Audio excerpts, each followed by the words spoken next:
Hello guys, how are you doing? I hope you are doing great. Mr. Bad Boy here, back again with another reaction video. Don't forget to subscribe to the channel. So today we're gonna react to this video. We have the comparison between the United States the F35 versus the Russian Sukhoi Su57, which will win. So we're gonna see the comparison between the American F35 and the Russian Sukhoi Su57, so we're gonna see who's the best here, so let's go. The world has officially entered into a fifth age of fighter plane design, and the leap in technology between fourth and fifth generation fighters is so steep that any adversary that isn't able to keep up risks losing an air war before it even begins. Make no mistake, fourth gen fighters and even 4.5 gen fighters are no longer thought of as survivable platforms in any future great power conflict, meaning only one thing: if a nation wants to fight and win a next generation war, it needs to field a next generation aircraft. 3 nations have currently developed fifth generation fighters to meet this critical need for a survivable fighter platform. Although of those 3 nations, only America has actually reached initial operational capability in any significant numbers. China's J-20 stealth fighter is not only widely regarded as a poor man's 5th gen fighter, but it's only active in extremely small numbers. Between 1 to 2 dozen aircraft are currently cleared for combat. Russia's Su-57 is the nation's entry into the 5th gen fighter camp, and it's a very impressive showing for a nation building its first true stealth aircraft.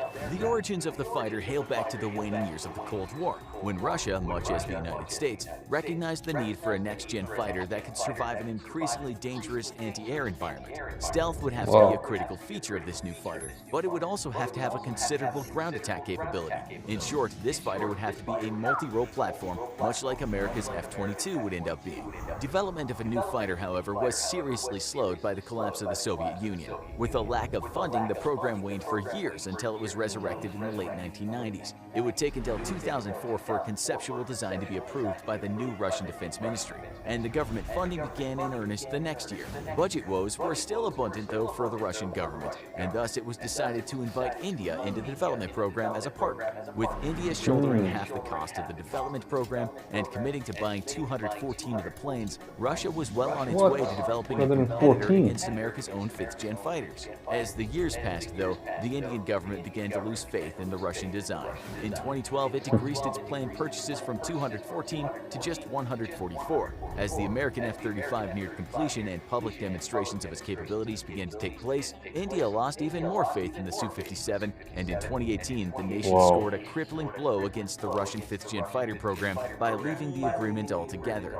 The Su-57 status was thrown into limbo after India's withdrawal of billions in capital. It would quickly become clear that Russia would not be able to afford a plane on its own. Soon, it was reported that Russia would not order more than a few demonstration models of the aircraft, and it looked as if the Russian Air Forces would be left vulnerable against America's 5th gen fighters. Priorities were quickly shifted to developing the cheaper S-500 anti-air system as a stopgap measure to try to fend off the F-35 and F-22.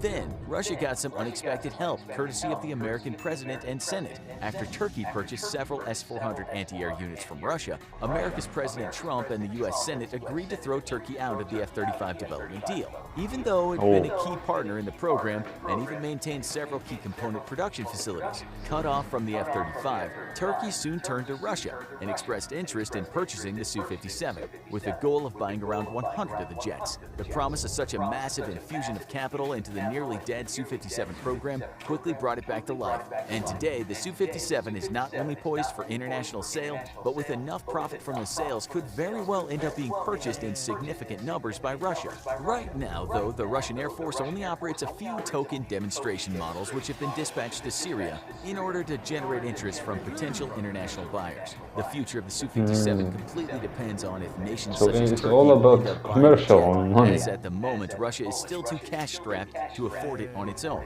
The F-35 has its origins with the Joint Strike Fighter program, itself a merger of other fighter programs across the 1980s and 90s.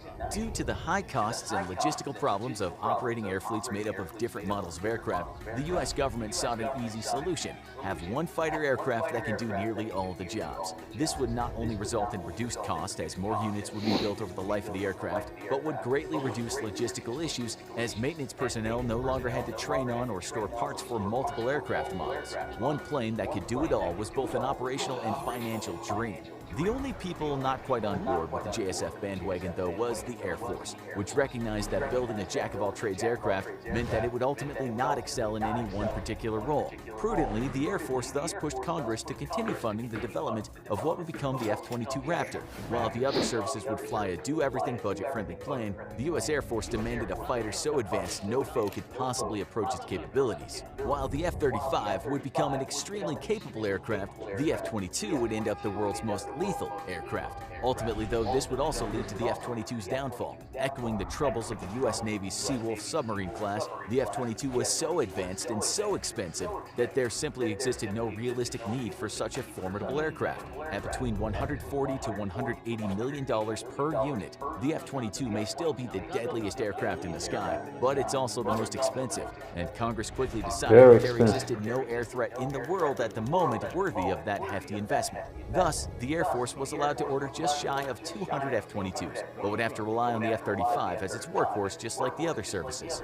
The F-35 quickly became the most controversial and expensive weapons program of all time. While the plane is extremely capable, it continues to showcase several serious problems even over a year after entering full-scale production. The most persistent issue perhaps is the fact that even though the F-35 is meant to also be a ground attack aircraft, its main gun, a 25mm cannon, can't shoot straight. That would, without a doubt, be of some concern for troops on the ground requiring very close air support. Despite ongoing issues, though, the F-35 is without a doubt an extremely capable and dangerous aircraft. In numerous war games against American and European aircraft, the F-35 has resoundingly defeated all enemy threats, and the only time the aircraft took significant losses was when artificially forced by the rules of the war game into combat scenarios at extremely close ranges. When allowed to operate as it would naturally operate, though, the F-35 is a lethal killer, knocking 4th and 4.5 gen fighters out of the sky long before they even realize it's there. So, which is the better aircraft, the Su-57 or the F-35? The answer is, this is the real question. Not a simple one. First, it's important to understand the design philosophies behind both aircraft. The Su-57 was designed to be a premier air superiority and ground attack aircraft, but it was not designed to be a workhorse aircraft. Due to Russia's budget problems, the nation would never be able to field it in large enough numbers to fully replace their air fleet with Su-57s. Thus, it was meant to act as a force multiplier supporting Russia's 4th and 4.5 gen aircraft. The F-35, by comparison, was meant to replace nearly all of the U.S. fighter and ground attack fleet, which meant that serious compromises had to be made to accommodate such a wide variety of roles. On paper, the F-35's performance is thus very often greatly outclassed by the Su-57, which have led many to believe the Su-57 to be the superior plane. Because the Su-57 was never planned to be bought in great numbers, the aircraft could be more expensive than an F-35 and thus pack in more design features. The F-35 is equipped with only a single engine versus the Su-57's 2 engines, which meant that the Su-57 has a higher service ceiling of nearly 66,000 feet versus the F-35's 50,000 feet, and that it can fly faster at 1,616 miles per hour versus the F-35's 1,199 miles per hour. Physically larger than the F-35, the Su-57 is 72 feet long versus 50 feet and has a width of 47 feet versus 35 feet. It has an empty weight of 40,786 pounds versus the F-35's 29,002 pounds. This means that the Su-57 can fly further than the F-35 with a range of 3,107 miles versus 1,379 miles. The larger size allows the Su-57 to carry more weapons, featuring up to 8 weapon hardpoints versus the 4 of the F-35 in its internal weapon base, though both aircraft can carry weapons on their wings in a non-stealthy configuration.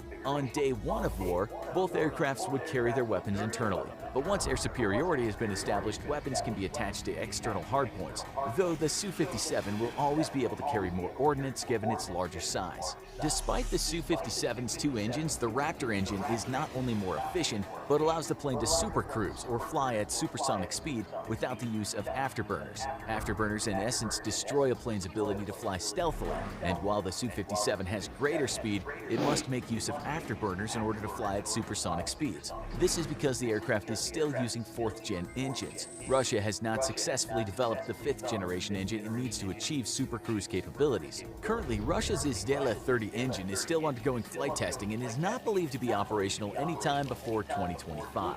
This is of little surprise to foreign observers, as the United States has always maintained a technological edge in engine technology.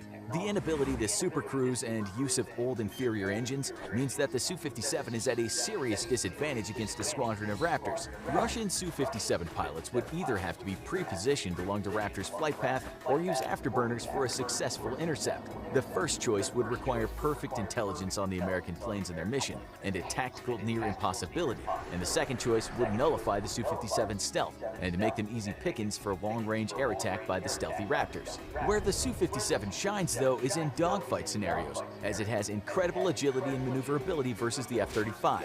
If forced into a close-quarters fight, the F-35 would be dominated by a Su-57 and have little hope for survival. With the F-35's slower speed, if pursued by a Su-57, the F-35 would almost certainly be caught and destroyed. But when it comes to 5th generation, though, stealth is what matters most after engines, and here the F-35 stands head and shoulders above the Su-57. Despite a great deal of propaganda from the Russian Defense Ministry, the most telling assessment of the Su-57's real stealth signature comes from the fact that Indian withdrawal from the program was largely due to serious concerns about poor stealth engineering. In a rare moment of candor, the Russian news outfit Indians run away. I don't know why they didn't like the Su-57. Said that the Su-57 could not be called a 5th generation fighter due to its poor low observation capabilities. Indian military sources expected that their version of the Su-57 would have a head-on radar cross-section of half a square meter, which is significantly worse than the F-35's cross-section of 0.001 meters, or the F-22's cross-section of 0.0001 square meters. In essence, a Su-57's head-on radar cross-section is the size of a truck tire, while the F-35's cross-section is the size of a golf ball, and the F-22 is that of a marble. With such dramatically poor stealth features, the Su-57 would not fare very well in a head-on long-range engagement against an F-35, although in a dogfight scenario, the Su-57 would dominate. Unfortunately, the last dogfight the world ever witnessed happened toward the end of 1988, and given the state of today's long-range sensors and missile systems, no pilot in the world believes a dogfight will happen anytime again soon. Ultimately, which aircraft is better depends on the scenario. In most circumstances, the F-35 is the better aircraft, not necessarily because it's physically superior, but rather because it's far better at its job than the Su-57. In a traditional dogfight, though, the Su-57 continues to give Russia the advantage it has traditionally enjoyed in close-quarters fighting. However, the real testament to which is the better aircraft may come from the fact that over 400 Raptors have already been built, while only 11 Su-57s are currently flying. Want to see more awesome videos? Why not tell us what you think is the best now? Check out this video here, then check out this other one over here, and let us know which you enjoyed the best. Don't wait, click now. So guys, this is the end of the video. So we have here the Su-57 and the F35. So there is a comparison between the American and the Russian jet fighters. So guys, what do you think about this comparison? Do you think it's what they say in this video? It's real?